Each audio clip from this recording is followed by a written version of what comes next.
few more minutes and see if a few more people join.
Okay, so I'll make a start. I think there's a few of us in the meeting. And so, yeah, so my name's Tom. I'm based in the library here at Lancaster.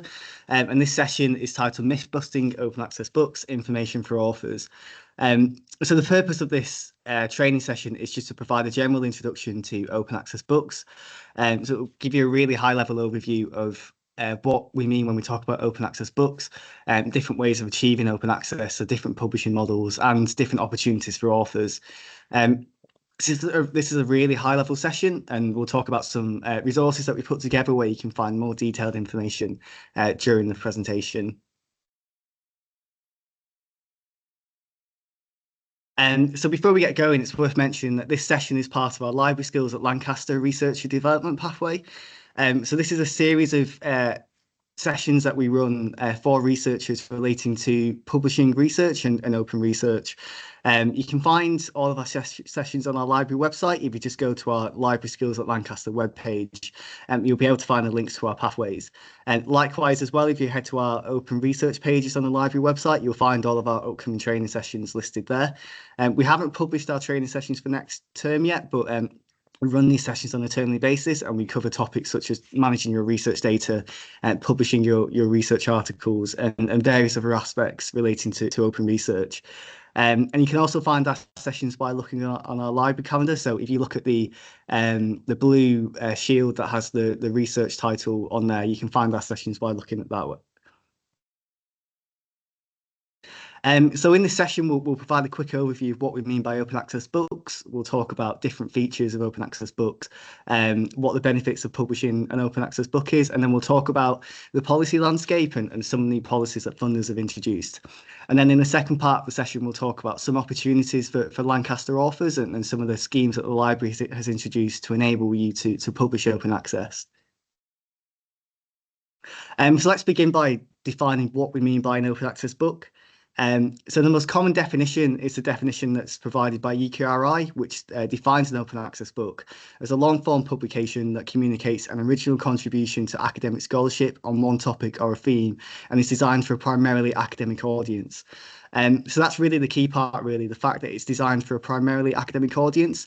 There's a number of research funders who've introduced open access policies, and generally we find that trade books or books that are written for more general audiences that are out of scope of these policies. So when we refer to an open access book, we generally refer to books that are designed primarily for an academic audience. So, for example, a monograph. So what is an open access book? So what are the features of an open access book? So there's a few misconceptions that people generally have when it comes to what an open access book actually is. One of the most common misconceptions is that if you publish your book open access, you can't actually have print copies sold. But this isn't true. So Here's an example on the screen of an open access book that was published by one of our professors here at Lancaster. As you can see on the screen, this is a screenshot from the publisher's website. People can go on here and purchase the print copies of the book. Print versions and hardback copies are available on Amazon and through several different book retailers as well. So if you publish your book open access, the majority of publishers will still sell and produce print copies as well. Another common misconception is the format. So generally there's a misconception that if you publish your book open access, it just appears on the internet as a PDF, and you can't really change the format beyond that. But actually, the majority of publishers do offer various different types of formats. So, for example, you can publish the open access version of your work in HTML.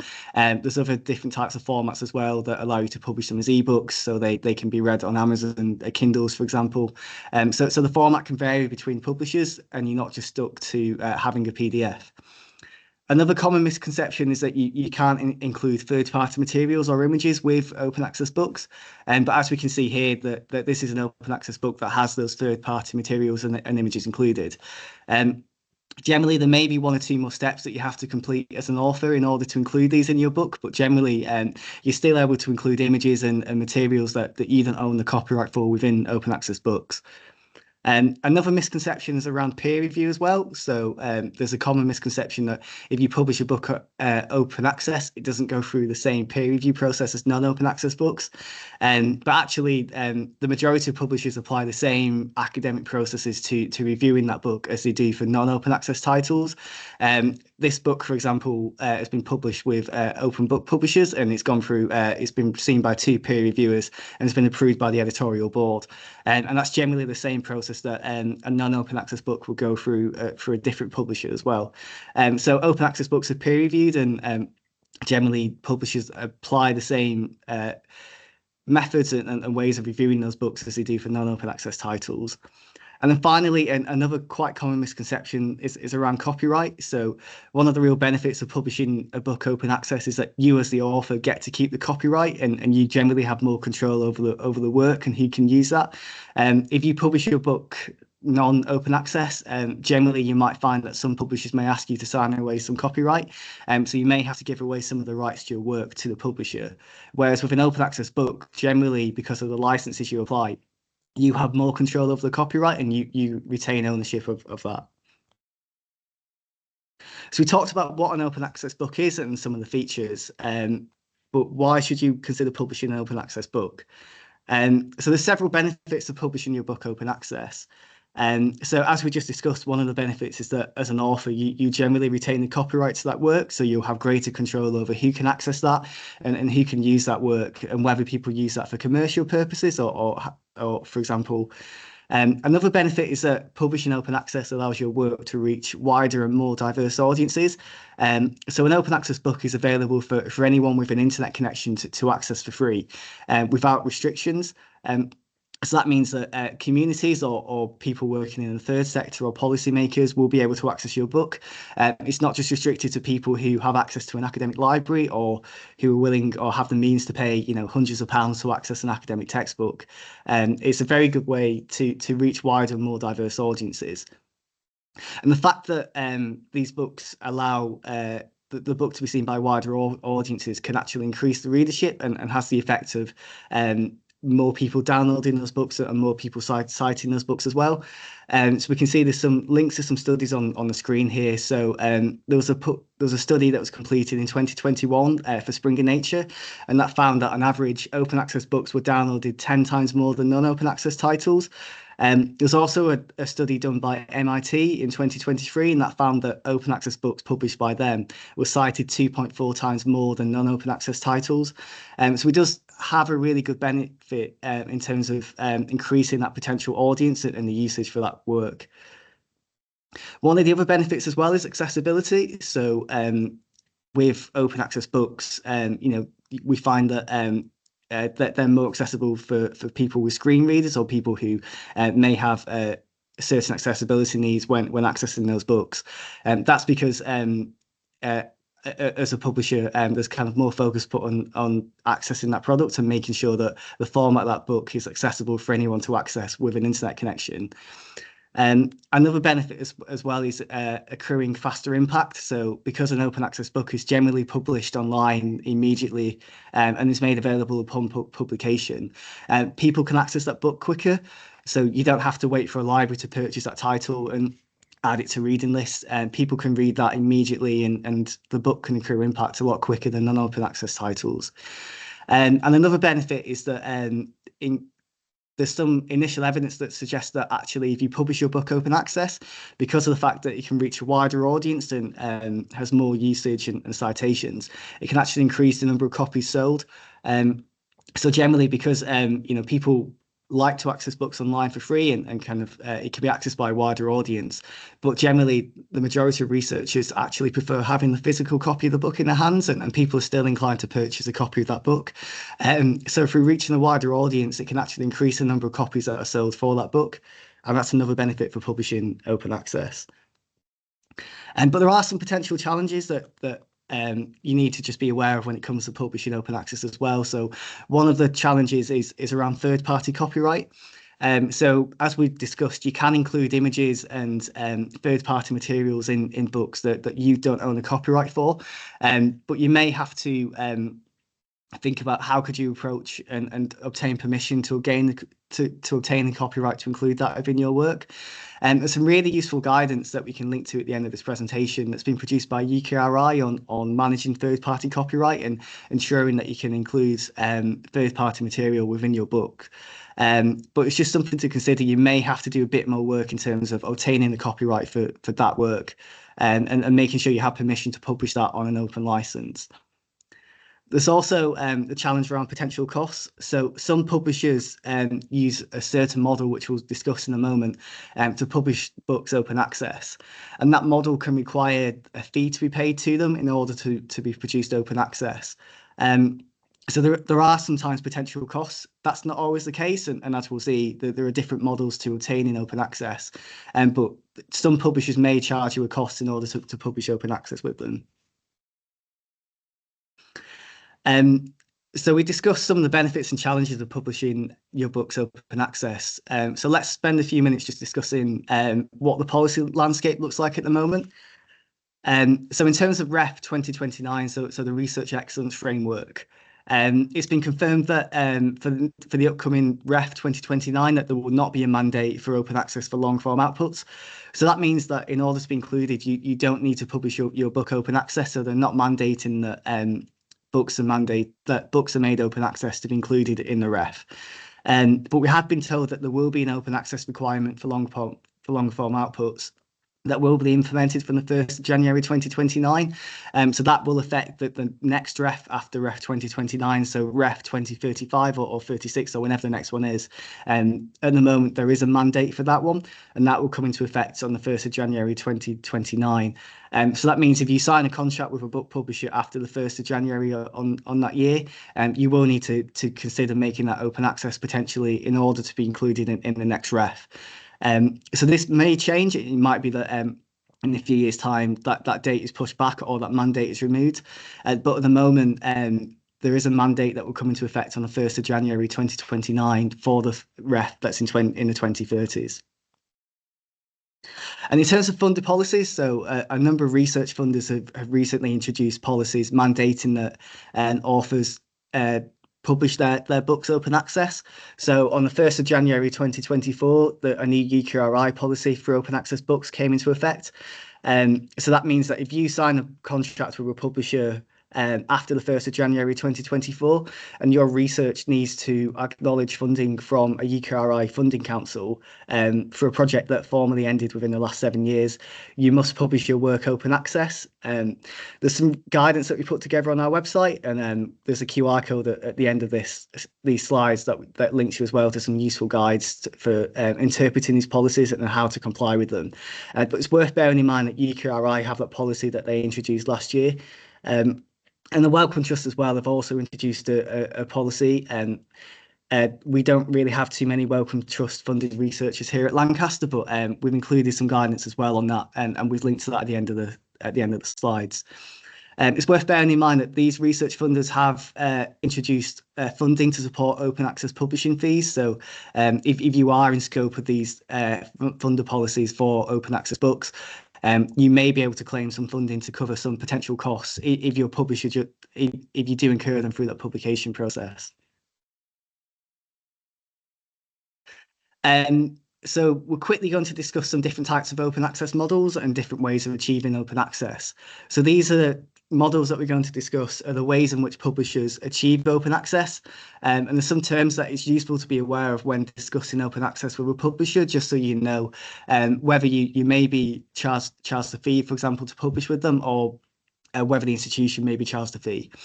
But before we discuss these different types of models, it's important to remember that there's no link between the academic quality of an output and the route which has been taken to achieve open access. So, for example, if a publisher charges a fee, that doesn't mean that that book is of high quality to be published open access than a publisher that doesn't charge a fee. So the model and the route that's used to achieve open access is not reflective of the academic quality of a book. It's simply just a mechanism the publisher uses to make that book open access. So quite a common model for achieving open access is the gold open access route. So this means that the version of record of your book, which is essentially just the finished product that would appear on Amazon or on the publisher's website, is made available open access immediately upon publication on the publisher's website. So in order to achieve this, the publisher usually charges a fee to the author. This is called a book publishing charge, and is similar to an article publishing charge you may have seen if you published a journal article open access. So book processing charges can be quite expensive. So you may be charged between £10,000 to £15,000 plus VAT to publish your book open access using the gold open access model. And again, the cost for producing that book open access isn't reflective of the quality of the publisher or the quality of the work or the peer review process. It's just a model that the publisher uses to make that book open access. It's worth bearing in mind as well that of that open access fee, that there may be some publishers who make quite a large profit on that. So it might be worth bearing in mind if you are approaching a publisher who does publish via the gold open access route and does charge a book processing charge. How much money are they actually charging for the book, and how much of that is reasonable and how much of that is just going into their profit margins? So we discussed the gold open access model, and another way of achieving open access for books is called the Diamond open access model. And now under the Diamond open access model, the finished product is exactly the same as the gold open access version. So that means that the version of record, so the book that appears on the publisher's website and the finished product is made available immediately upon publication. So the version of record for the book is immediately available on the publisher's website upon publication. The main difference between this and the gold model is that the publisher usually doesn't charge a fee to the author or the institution. Now, the reason the publisher doesn't charge a fee is because they have a way of obtaining funding from different sources. So, for example, quite a few publishers now are working on a subscription model. So a library may pay an annual fee, for example, to support that press. And that means that publisher can then doesn't have to charge authors, and authors from that institution or authors from other institutions can publish with them without incurring a fee. So that's the big difference between gold and diamond, is that diamond is the publisher has a different funding source, so it doesn't charge the author or the institution a fee to publish with them. We, as a library at Lancaster here, support a number of Diamond open access publishers. We have a list of them on our library website, and there's a QR code at the end of these slides which has a link to where you can find them as well. But it's worth bearing in mind that Diamond and Gold, the version that the reader sees is exactly the same. The only difference is that the funding model and the approach that the publisher has taken to achieve open access. And then finally, we also have the green open access model. So the green open access model is probably most common for book chapters, so individual book chapters. And under this model, a version of the output is deposited online, such as in a subject or institutional repository. So you may choose to publish or deposit a version of your book chapter into our Pure repository. And this will be freely available for people to read.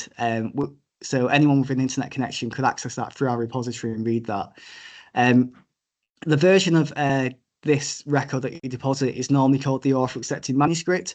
So that means essentially that you deposit a version of the book chapter or the book that's been peer reviewed and has gone through the peer review process, but usually it hasn't gone through the kind of typesetting or kind of the other formatting process that the press has implemented.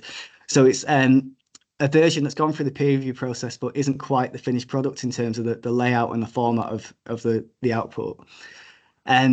So when you deposit your chapter or your book in a repository, there may be some publishers who request that you place the chapter or the book under an embargo for a period of time. So, for example, the publisher may request that the book chapter you deposit isn't accessible for the next 12 months, and then after that period of time, it will be freely accessible to access. So one of the benefits of the green open access model is that it doesn't cost anything usually to undertake this model. It's free to do. So there's no fee charged to the author or the institution. It's typically most common for book chapters. There's a number of presses who aren't really keen on allowing full books to be published this way or deposited this way. But it's fairly common for book chapters, and then there's quite a few publishers who allow authors to publish a book chapter open access this way. One thing to bear in mind with the green open access route is the embargo date that the publisher asks for. So some research funders may request that in order to comply with their policy, your book or your book chapter must be made open access within a period of time. So for UKRI, this is 12 months. And some publishers under the green open access route have quite long embargo periods. So, for example, this could be 2 years or 3 years, which would take you over that threshold that the funder asked for, so you wouldn't be compliant. So something to bear in mind with the green open access route is how long is the embargo period and whether that would be in scope of any funder policies I need to comply with. So we've gone through the different types of models for publishing an open access book. But we'd like to spend the next part of this presentation discussing different opportunities for Lancaster researchers and different schemes that we have here within the library to support open access book publishing. So as I mentioned, we, as a library, we support a number of open access book publishers who operate in a diamond model. So we have a number of subscriptions and agreements with presses, which would allow Lancaster authors to publish for free with them, so at no cost to the author. A link to them can be found on our library web pages. There's a QR code on a slide later on in this presentation as well, which has some, which links to where you can find this information as well. But within those presses, we subscribe to an organisation called the Open Book Collective. And the Open Book Collective is essentially similar to kind of Etsy for book publishers or open access book publishers. So this is a collective of different open access book publishers that we subscribe to. And through that, as an author, you can publish your book open access with them for free. So you don't have to incur any costs through that. Another initiative that we developed is a scheme called Trailblazers. And now Trailblazers is a book publishing scheme that we developed with Liverpool University Press and the University of Liverpool and the University of Salford. And Trailblazers is a book publishing scheme for early career researchers. So the idea behind the scheme is to give early career researchers the opportunity to publish their first monograph or their first academic book with Liverpool University Press and have that book published open access. Alongside publishing your book through the scheme, you'll also have the opportunity to take part in a number of masterclasses.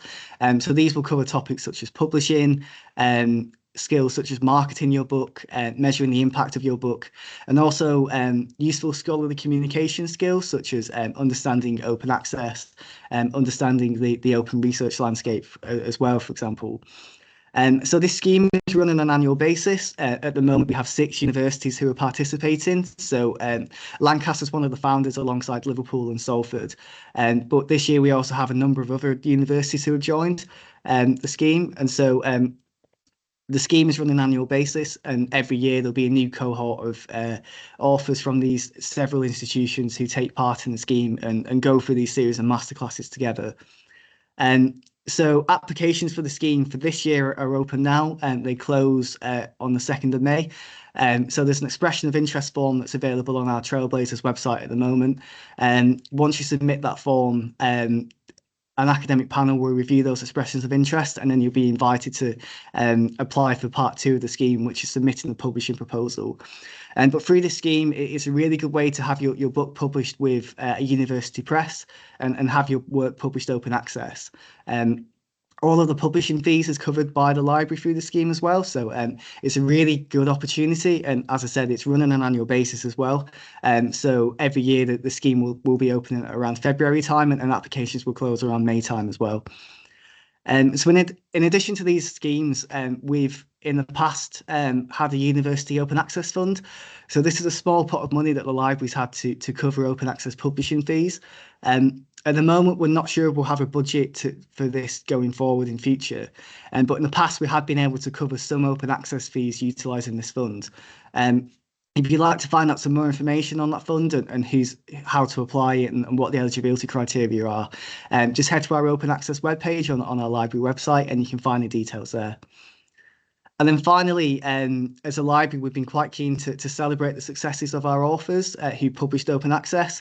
So one of the things we've done is we've run a series of book launch events. So these are opportunities for authors to either deliver lectures or seminars or have drinks receptions to celebrate the launch of their book and to promote their work as well. So if you are considering publishing a book open access and will be interested in having an event in the library or collaborating with the library to promote the success of publishing your work open access, please do get in touch with us, and we'd be really happy to collaborate on an event of some kind. And so finally, in terms of further information, as I said, this presentation is fairly high level, and there's quite a lot of information that we've just covered. Last year, we published our guide to publishing open access books, which essentially kind of walks you through the whole process of publishing your work open access. So it's an online educational resource that you can use to find out why you should publish an open access book and what the benefits are. And it has some useful information on how to make your work open access. So there's some more information on the different types of publishing models and different types of publishers who operate on them. It also has some guidance on how to choose a publisher for an open access book. There's guidance on licensing, copyright, and third-party material.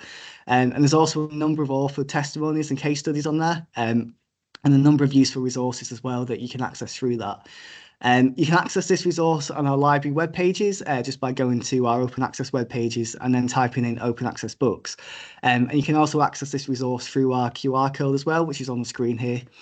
So this goes into a lot more detail of what we just discussed in the session today, and it has a lot of useful resources as well that's linked in there. So there's lots and lots of information that is available offline for people to access regarding open access book publishing through that.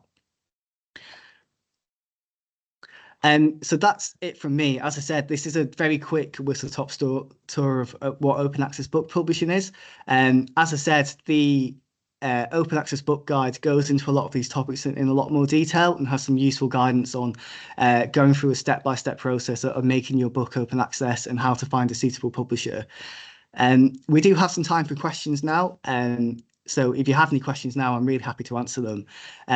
Or if you have any questions after you go away from the session, you can get in touch with us by emailing openaccess@lancaster.ac.uk. And we'd be really grateful as well if you could please provide us some feedback on the session. So there's a link to a quick Microsoft form that you can fill in by scanning this QR code. It takes about 2 minutes to fill in, and it's really useful for us when planning our future training and delivering the sessions in future. So does anyone have any questions whilst we're still on the call?